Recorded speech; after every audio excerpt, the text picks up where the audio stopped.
राजनीति करते हैं। उसी के आधार पे झारखंड बना है। राजनीति क्या है भाई?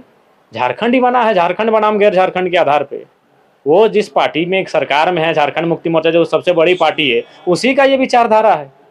दिसम गुरु शिबू सोरेन की ये विचारधारा है कि झारखंडियों का जो शोषण हो रहा था गैर झारखंडियों से, उसी के एवज में जाके झारखंड राज्य लिया गया है। तो ये बारी भीतरी की लड़ाई क्या है? तो मूल उसका क्या कुछ एजेंडे पर चर्चा हुई? देखिए, जो समिति बनाई गई है माननीय स्पीकर महोदय के अंतर्गत विधानसभा के अंदर 24 समितियां संचालित हो रही है। तो उनमें सभी समितियों में 4-3 सदस्य होते हैं जो विधानसभा के विधायकगण होते हैं, उनमें से एक चेयरमैन होता है। तो हम लोग खाद्य आपूर्ति की बैठक में आए थे। तो खाद्य आपूर्ति चूँकि नई समिति है, इसे सर्वप्रथम हम लोगों ने पूरे राज्य से एक डाटा मांगा है कि वो समितियां उस राज्य में किस प्रकार से संचालित हो रही हैं। तो वो डाटा पूरी तरीके से हमारे पास अभी आया नहीं है। बाकी ये पुस्तकालय समिति है, तो उस पर हम लोग प्रयास कर रहे हैं कि किस प्रकार से जो पुस्तकालय इस राज्य में 3-4 जिले ही हैं जहाँ पर राज्य स्तरीय हैं, तो उनको हम लोग मैक्सिमम कर सके, उसे हम लोग प्रखंड स्तर पर ले जा सकें। इसको लेकर भी हमारी जो चेयरमैन मैडम है वो काफ़ी गंभीर है और निसंदेह उनके नेतृत्व में पुस्तकालय समिति भी अच्छा कार्य करेगी। खाद्य आपूर्ति की बैठक के अभी तक अगर देखें तो पीओएस मशीन जो डीलर्स की है 2G मशीन चलती है, तो आप भी देखते हैं लगातार घूमते हैं। देखिए, चूँकि जितने भी विधायक है जेन्युइनली वो सारी चीज़ों को जान रहे हैं। बस एक बार जब हम लोग का सारे स्टेट से जो हम लोग जानकारी मांगे वो मिलने के बाद हम लोग अपने कार्य को आगे बढ़ा देंगे। मतलब अपग्रेड करने की दिशा में जी जी, निसंदेह। शराब घोटाले लेकर क्या कहें? ये बिल्कुल इस राज्य के साथ एक बहुत बड़ा धोखाधड़ी है और निसंदेह इस पर बहुत सारे और भी लोग हैं जो सम्मिलित रहे हैं, क्योंकि एक दिन का तो है नहीं, ये पूर्व की सरकार के समय से ही ये चल रहा होगा। तो निसंदेह ये जो भी लोग इस दायरे में आते हैं उन पर कार्रवाई होनी चाहिए। झारखंड सरकार के शराब नीति को आप समर्थन करिएगा या फिर?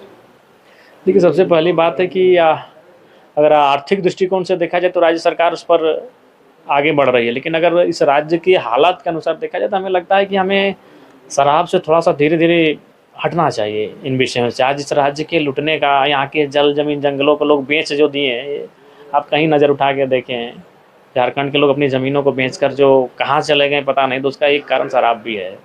तो इस पर चिंतन, सामाजिक चिंतन की आवश्यकता है।